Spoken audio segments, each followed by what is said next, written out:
Polda Metro Jaya menampik tanggapan soal pihaknya yang terkesan bergerak cepat mengusut laporan terhadap Rocky Gerung buntut kritikannya kepada Presiden Joko Widodo dengan sebutan bajingan tolol. Direktur Reskrimum Polda Metro Jaya Kombes Ades Safri Simanjuntak mengatakan, proses penyelidikan yang dilakukan terhadap laporan tersebut sesuai dengan ketentuan. Semua sesuai dengan standar operasional prosedur atau SOP dalam penerimaan laporan polisi serta tindak lanjutnya, kata Ades saat dikonfirmasi pada Jumat 4 Agustus 2023. Kata Ades, sesuai ketentuan setelah laporan dibuat di SPKT dan LP diterima, maka langkah awal yang dilakukan adalah melakukan klarifikasi terhadap pelapor dan saksi yang dibawa pelapor saat itu. Diketahui dalam laporan yang dilayangkan oleh relawan Indonesia Bersatu, polisi langsung memeriksa pelapor dan 2 orang saksi. Pemeriksaan itu dilakukan di hari yang sama pada saat laporan dibuat.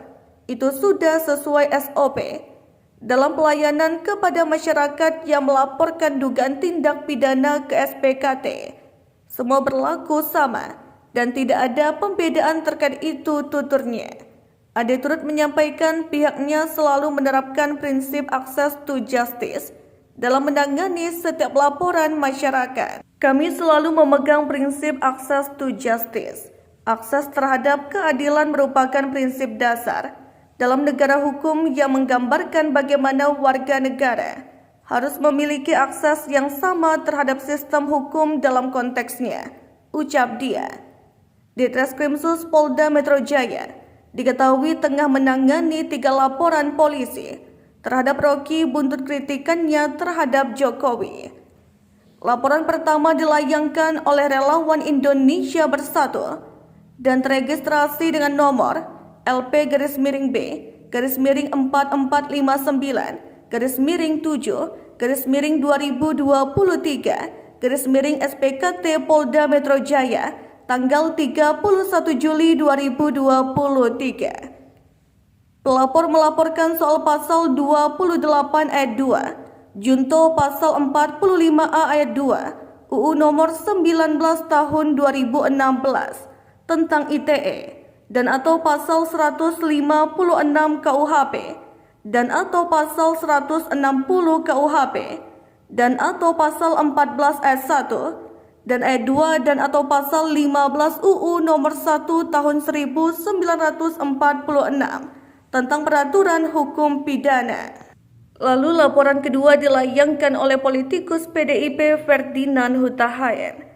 Laporan ini terdaftar dengan LP-8-8-2023/2023/SPKT-Polda Metro Jaya tanggal 1 Agustus 2023. Ferdinand melaporkan terkait pasal 28 junto pasal 45 UU nomor 19 tahun 2016 ITE, pasal 156 dan pasal 160 KUHP serta pasal 14 dan pasal 15 UU nomor 1 tahun 1946. Terakhir, laporan terhadap Rocky juga dilayangkan oleh DPN Repdem PDI Perjuangan yang terdaftar dengan nomor LP-4505-8-SPKT Polda Metro Jaya tanggal 2 Agustus 2023. Pasal yang dilaporkan yaitu pasal 28 ayat 2 junto pasal 45A ayat 2 UU nomor 19 tahun 2016 tentang ITE dan atau pasal 156 KUHP dan atau pasal 160 KUHP dan atau pasal 207 KUHP dan atau pasal 14 ayat 1 dan ayat 2 dan atau pasal 15 UU nomor 1 tahun 1946 tentang peraturan hukum pidana.